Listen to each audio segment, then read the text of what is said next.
E o que a Tiquinha fala assim, Boa tarde, pessoal, tudo bem? Estamos aqui novamente aqui numa live, tá? Hoje eu vou estar entrevistando aqui uma pessoa fantástica, é o Ricardo Fernandes, e hoje nós estamos fazendo Ah, o Ricardo está aqui. Tudo bem, Ricardo? Agora deu certo aqui. Ah, Ricardo. A Lúcia tava, ela já volta aqui, tá? Já vou, só um minutinho. Oi, Biratã, tudo bem? Estamos voltando aqui, fazendo... Eu reiniciei e nós estamos trazendo aqui uma pessoa fantástica, que é o Ricardo Fernandes, tá? Tudo Oi, bem? Ricardo, tudo bem? Tudo jóia, Tudo, tudo você jóia. Tinha pode. entrado lá, estava esperando, mas daí eu tive que voltar aí para mandar uma mensagem para, tá? Não sei se a conexão tá tudo certo contigo? Tudo bem, e você? Tudo jóia. Bom, pessoal, boa tarde para todo mundo aqui. Hoje nós estamos no dia 5 de maio de 2020, e hoje nós fazemos uma live num horário bem diferente, que é às 14 horas. Normalmente eu procuro fazer as lives às 20 horas, mas é que hoje, especialmente, nós estamos com um convidado especial da França, diretamente falando de Paris, tá? E nós vamos falar sobre o mercado de arte contemporânea pós-Covid-19, tá? Eu vou para vocês ficar bem à vontade, que é um bate-papo, se quiserem trocar, tirar umas dúvidas sobre esse mercado, que é um mercado realmente muito interessante, né? Quem gosta de artes, quem gosta de ter um pouco, fazer uma coleção, ou mesmo com um investimento, né? Gestores, líderes, diretores de empresas que gostariam de ter uma obra de arte diferenciada nos seus escritórios, é bem interessante. O Ricardo Fernandes aqui, e nós vamos falar sobre o mercado de arte contemporânea, que o Ricardo é uma pessoa, é um expert nesse sentido aqui. Eu vou passar um pouquinho o currículo aqui dele. O Ricardo Fernandes, há mais de 25 anos, construindo uma carreira internacional respeitada, atuando como curador em arte contemporânea. Ricardo viveu na Alemanha, Suíça e Dinamarca e desde 2007 radicado em Paris com uma vasta experiência como curador e cenógrafo. Ele organiza exposições em galerias, museus e instituições, inclusive hoje nós temos algumas artistas presentes aqui na nossa live, tá? Atuando como na Alemanha, Chile, Brasil, França, Estados Unidos, Itália, Ucrânia, União Europeia e outros países, agindo como curador e organização de exposições. Tá? O Ricardo é um jornalista em arte e é membro da Associação Internacional de Críticos de Arte em Paris, membro da Associação de Historiadores de Arte em Londres e também é membro da Associação dos Curadores do Museu de Arte de Nova York. Tá?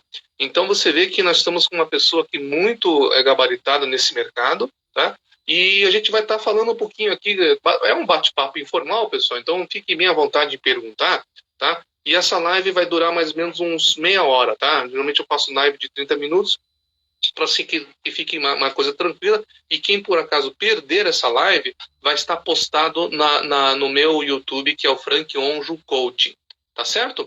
Então, bom dia não, boa tarde, né? Aí que horas são, hein, Ricardo, agora? Já é boa noite, né? Apesar do céu estar clarinho, já é boa noite. Ah, já é boa noite. Então tá jóia. 19h10 quase. 19h10. Antes de a gente entrar no tema, Ricardo, eu gostaria de que o pessoal, você falasse um pouquinho, como é que está esse assunto aí do Covid-19, porque está acontecendo no mundo inteiro, né? Então, para as pessoas que estão aqui no Brasil, como é que você está percebendo isso aí, né? E daí a gente já entra no temática aí, tá bom? A situação aqui continua grave, mas abaixando, né? Eu acho que agora, a partir de agora, as coisas estão se controlando melhor. Eu entendo que o governo aqui agiu de forma muito correta e a população também cooperou, todos pararam e o governo pagou a conta de quem está parando, está pagando, né? Mas o desafio é muito grande, existem enormes dificuldades vindo por aí, mas pelo que eu entendo, a gente vai passar por essa. Entendo isso. Tá certo.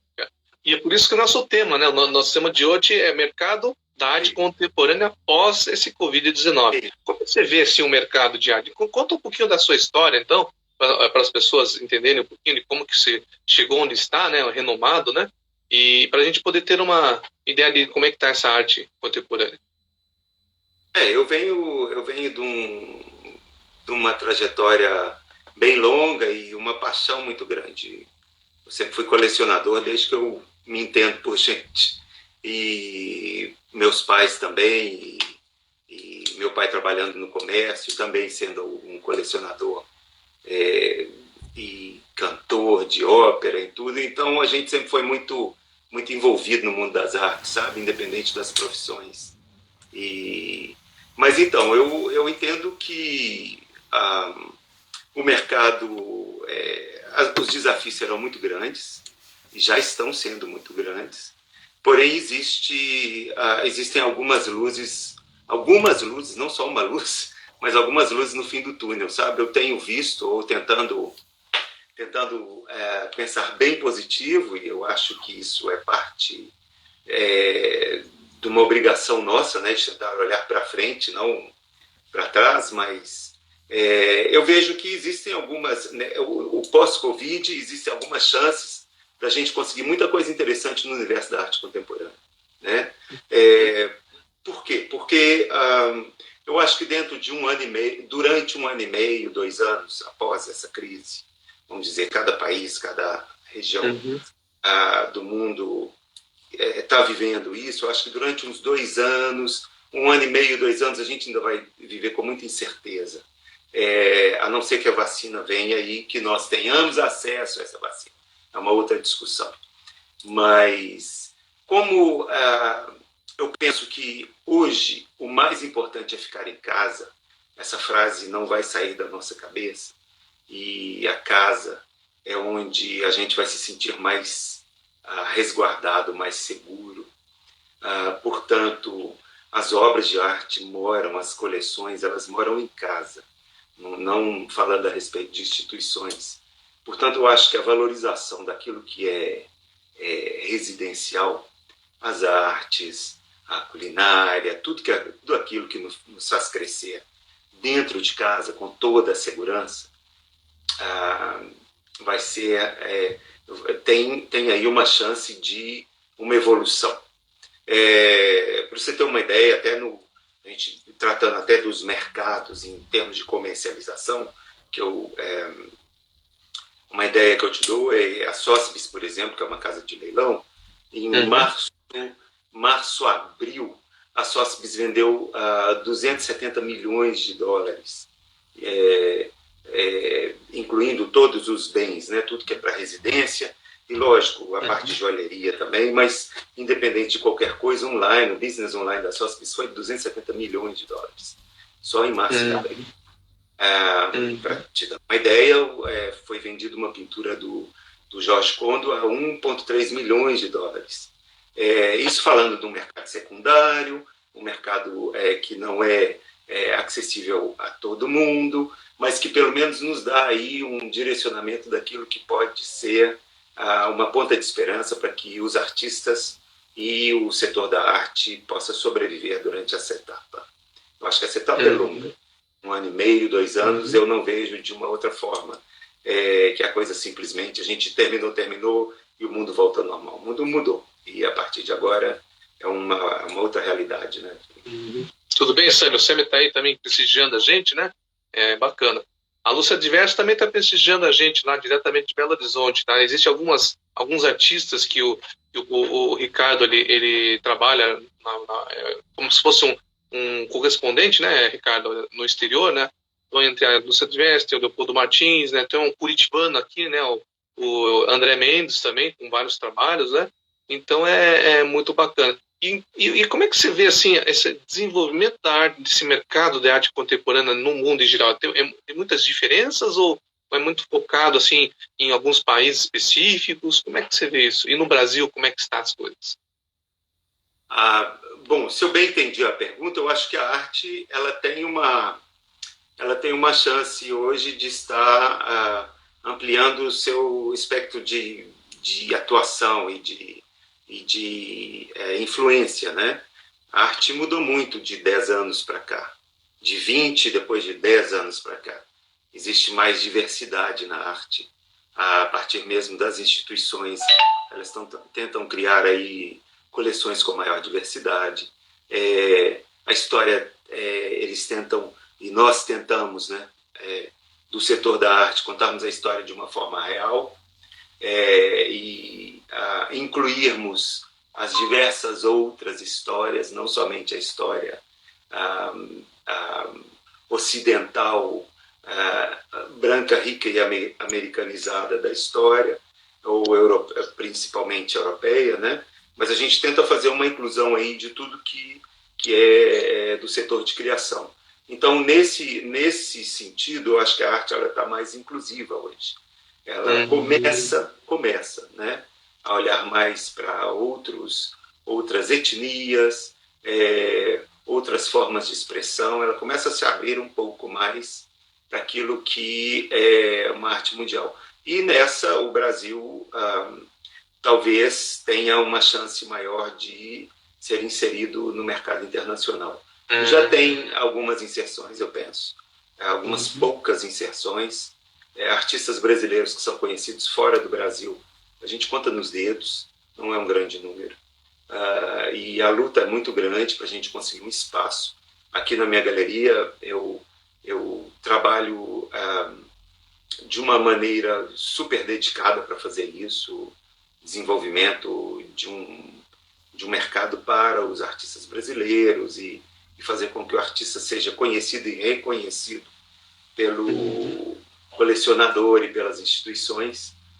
Lógico, a gente sempre cai nos artistas mais conhecidos, mas existe um espaço, sim, para aqueles grandes artistas que ainda não são reconhecidos no mercado internacional. E são grandes artistas no Brasil, eu creio. E como é que estão assim, os últimos 3 anos, vários projetos desenvolvidos aqui, tudo tranquilo, tudo caminhando, né, Ricardo? A maturação dos projetos tem uma maturação mais longa, né? Eu acho que o projeto de arte no universo da arte é um projeto, é uma profissão de vida, é uma carreira, né? Não é nenhum tipo de aventura, não é nenhum tipo de mera especulação. Quem entra no setor com outro tipo de entendimento pode se dar muito mal, mas ao mesmo tempo a gente vai aprendendo, a gente vai crescendo de acordo com o tempo, né? E o que você vê assim de vantagens para a pessoa, por exemplo, que ela quer ter um quadro, ela quer investir em arte, ela vê com mindset não só de ter um quadro na tua parede, mas em termos de investimento mesmo, né? Como é que você vê isso? Quais são as vantagens que a pessoa teria de investir em obras de arte? Frank, se a gente for falar em obra de arte só como investimento, o que é viável, porém não é o ideal, mas é viável, mais uma vez falando, eu entendo que existem aí várias oportunidades, sabendo que o investimento no setor da arte deve ser sempre visto como longo prazo. De médio a longo, médio já é um pouco arriscado, mas eu acho que é um investimento de longo prazo. Ou seja, você quando começa a criar uma coleção de arte, você não tem que pensar que amanhã você vai se desfazer dela e vai realmente ter um grande retorno. Isso pode acontecer? Pode sim, mas é mais raro. E aí são ações muito estratégicas que precisam de uma orientação determinada. Só cortando um pouquinho, deixa eu só comentar aqui que uma das artistas que comentou, a Lúcia Adversa, ela falou que a conquista é dia a dia, né? Ela que realmente, com muito trabalho, amor e dedicação. É isso mesmo, né? É isso aí. Essa aí é a artista um dos artistas do meu coração. A gente está há 10 anos trabalhando juntos. É uma vida. O processo é um processo contínuo, né? É um projeto de vida. Mas é por isso que eu digo que se você pensa a arte como investimento, que eu hoje certamente eu atesto e eu confirmo que a arte é um investimento a longo prazo viável. Ela faz parte de uma carteira de investimentos com uma das boas opções de investimento em termos monetários da questão, financeiros da questão.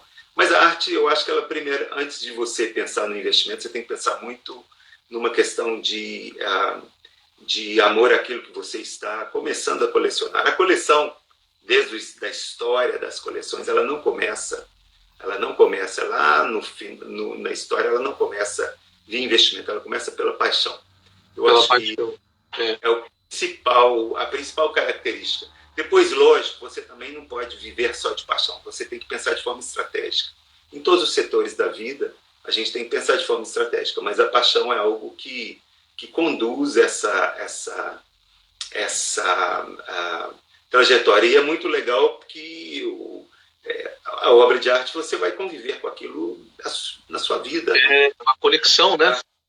De uma coleção, elas mais ou menos elas contam a sua história, aquilo que você viveu, ou o seu desejo. Muitas vezes você pode conseguir identificar, através de uma coleção de arte, muitas características reais daquele colecionador, muitas características da personalidade, do histórico de vida, lugares pelo qual ele passou, convivência, interesses. Existe ali um universo gigantesco de informação a respeito, quando a coleção é uma coleção bem direcionada e quando ela começa com paixão. Mas sabe que você falou uma coisa interessante, né, Ricardo? Eu nunca tinha olhado por esse ângulo, né? Que você, quando tem adquire uma obra de arte, você começa a resgatar memórias, né? Porque aquela obra fez sentido para você naquele momento de você comprar, né? Ou você adquirir. E aí você fica com aquela resgata, né? Existe um sentimento aí também. Né? A arte é uma coisa muito interessante, porque você resgata, sim. Você presta atenção no passado, mas você escreve uma história. Porque é daqui para agora, em diante, o que eu vou querer criar para mim naquele universo que eu estou propondo agora. Isso, para o colecionador, ser colecionador é algo extremamente divertido. É algo extremamente poderoso. Quando você efetivamente começa a entender o que é uma coleção de arte e começa a ter o prazer em fazer aquilo. Lógico, com estratégias, sempre com estratégias. E como é que seria assim, por exemplo, pessoas que têm a questão da paixão, mas assim, quais são os primeiros passos da pessoa que quer entrar nesse... Vamos dividir em duas perguntas, tá, Ricardo? Que aí você é o expert, tá legal. Mas qual que seriam os primeiros passos da pessoa que gosta de pintar, tem aquela paixão, mas que ela quer entrar no mercado internacional? Tá? Vamos lá. Está falando, você disse em relação ao artista. O artista. E a outra, exatamente. Então eu vou emendar. E outra é o... Isso, exatamente. Na questão do artista, a primeira para resumir bastante, porque é uma discussão muito longa, mas a primeira coisa do artista é o interesse, a paixão, aquilo que o interessa, e a pesquisa de materiais, pesquisa do que ele quer fazer, e isso também vai nascendo com o tempo. Eu entendo que a carreira da arte, como muitas carreiras, eu entendo também, a maioria delas, talvez, elas nascem, em algum momento determinado da história da pessoa existe um histórico. Então eu acho que o artista, efetivamente, ele nasce com essa ponta, essa vontade de criar, de desenvolver alguma coisa dentro do setor, né? Então, a primeira coisa que eu penso é que o artista ele tem de procurar, através de pesquisa, se sentir artista. Aí sim, depois começar a desenvolver alguma coisa dentro disso. O processo é um processo árduo e lento e de muita pesquisa pessoal, a princípio. Depois sim ele parte para a parte profissional, né, digamos assim. Agora, na questão do colecionador, se para começar uma coleção, eu acho que o mais importante primeiro, lógico, o interesse de fazê-lo, né? E depois, a princípio, um primeiro passo, a gente pode dividir em três, porque também é um grande universo de discussão, um longo universo, né? A leitura e informação sobre arte, ou seja, ler, se informar, começar a ler livros de arte, começar a ler, a pegar a literatura e se informar a respeito. Depois, num segundo passo, ele começar a frequentar galerias de arte, começar a frequentar instituições e museus. As galerias são... eu não digo porque eu tenho uma galeria, mas as galerias são os melhores ambientes para a gente conhecer o universo da arte hoje. Porque a galeria, ela trabalha diretamente com o artista. As galerias, elas vão ao mercado, elas vão ao campo, elas fazem a seleção primeira daqueles que elas estão apresentando no mercado. Então, as galerias, elas detêm um conhecimento muito grande. Como eu digo, as galerias, principalmente no perfil de hoje, que a galeria ela tem que ser engajada. A galeria não é uma loja de peças, não é uma loja de objetos, ela tem que ser um espaço de engajamento acima de tudo, e aí, através disso, ela propõe tais projetos, comércio e etc. Mas então, frequentar uma galeria ou algumas galerias é um grande passo para começar a colecionar. Então você começa a se informar a respeito e ler sobre arte, sobre assuntos que te interessam. Não precisa de ler sobre artistas específicos, procure assuntos. E através desses assuntos, desses temas, depois começar a frequentar galerias de arte. E claro, museus, instituições e todo tipo de informação que possa te alimentar desse universo. E aí depois, com a orientação também, eu entendo que de um galerista, aquele com o qual você sentiu maior afinidade de discutir, que você se sente bem em entrar na galeria da pessoa e existe ali uma intimidade, com a orientação desse profissional, você começa a dar passos estratégicos em relação à sua coleção, a comprar de uma forma inteligente, né? Olha, Frank, hoje em dia qualquer pessoa de qualquer nível socioeconômico pode ser um colecionador de arte. Eu vou te dar um exemplo muito claro a respeito disso. Se você, por exemplo, gosta de design, se você gosta de respeitar a criação de um artista, ao invés de comprar uma bolsa de uma marca X, compra de um pequeno designer, compra de um pequeno criador. Ao invés de você entrar numa loja gigantesca e comprar lá um pôster completamente industrializado, compre de um estudante de belas artes. Ajude essa pessoa, incentive essa pessoa a crescer, compre dela um pôster, compre dela uma pintura, compre qualquer coisa, mas você já está dando para ela um pontapé inicial e para a sua coleção um direcionamento muito interessante. Então, eu entendo que qualquer pessoa pode colecionar, porque de acordo com o tema, de acordo com aquilo que interessa, você pode comprar de um artista que esteja próximo à sua condição financeira. Você não precisa de comprar somente dentro da galeria. Você pode comprar numa feira, você pode comprar de um artista de rua, a partir do momento que seja um trabalho de criação. Então, o primeiro passo para se constituir um colecionador, para ser um colecionador, é a paixão, é amar aquilo e se interessar por aquilo, né? A gente tem N exemplos, né, de que a gente possa... Eu tenho vários exemplos que a gente pode dar aí a respeito disso. Agora, é interessante que através dessa paixão, desse conhecimento e dessa leitura, aí sim você vai formar uma personalidade, vai conseguir desenhar um tema específico que te agrada. Ou se uma pluralidade, se você falar, não, eu gosto de uma pluralidade na minha coleção, essa pluralidade ela tem um elemento de identificação. Ela tem também uma assinatura. Um colecionador também tem a sua assinatura. Olha só que interessante. A direção da coleção de uma pessoa que presta atenção, que gosta daquilo que está colecionando, finalmente você está escrevendo um histórico ali daquilo que é o seu universo.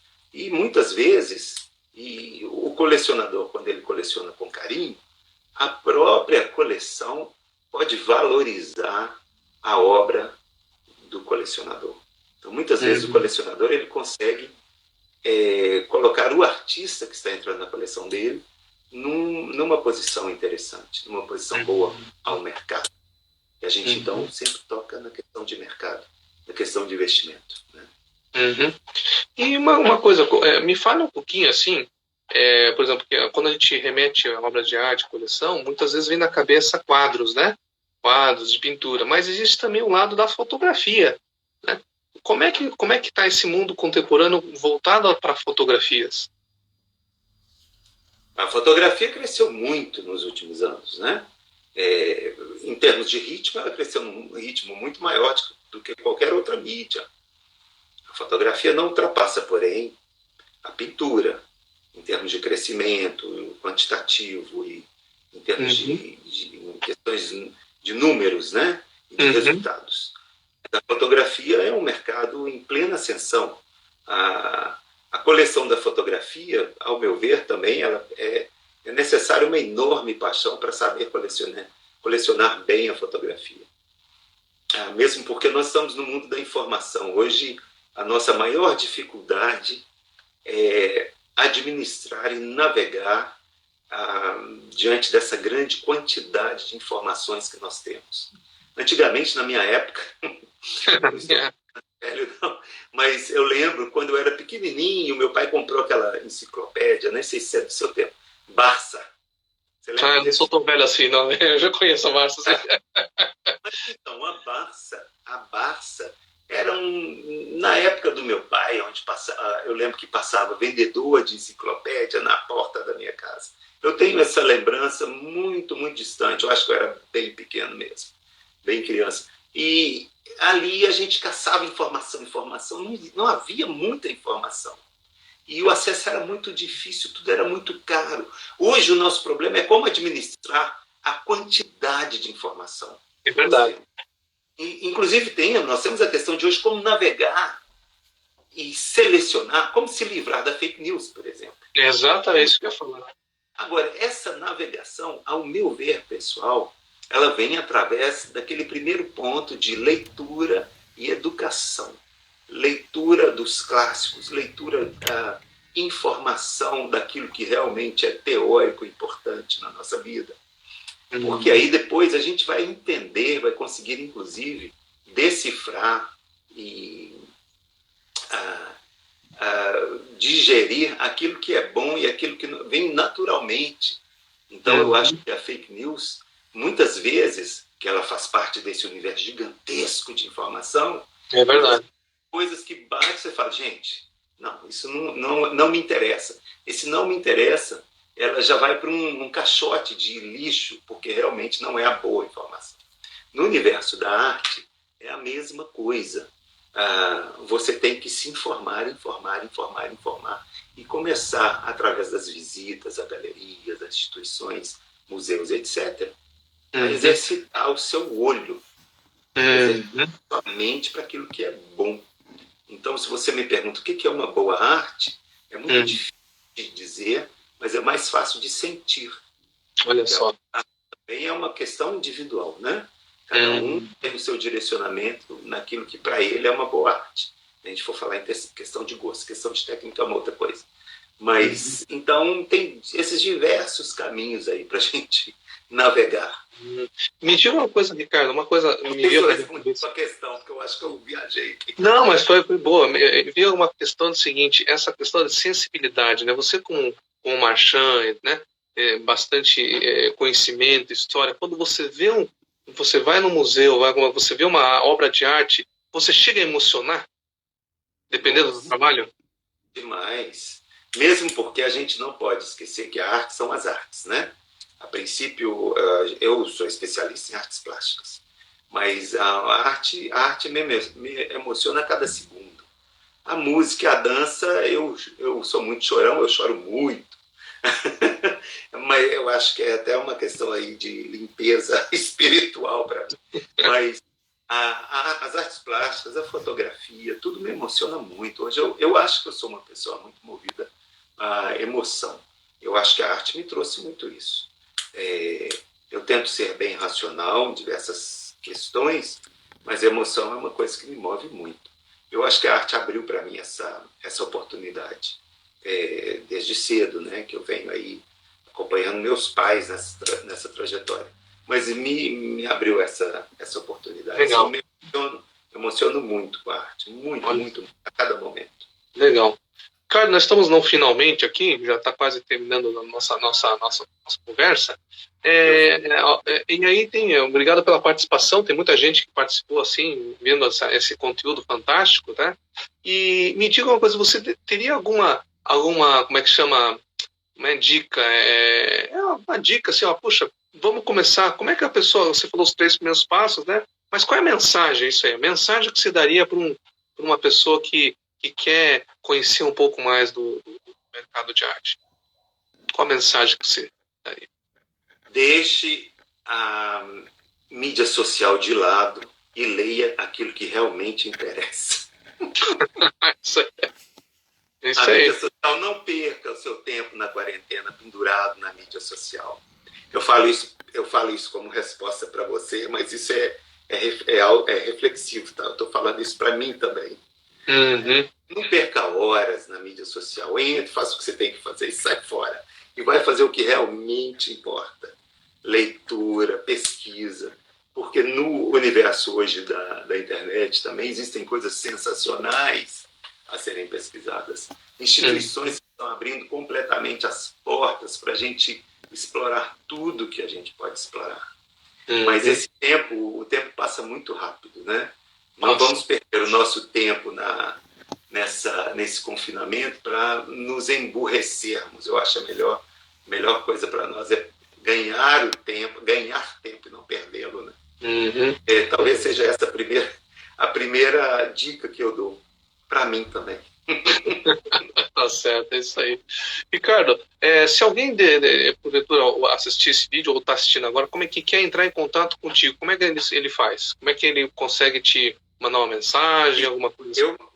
Eu estou falando aqui da mídia social, mas eu estou em todas, né? Bom, veja bem, vá via meu website, como é que é?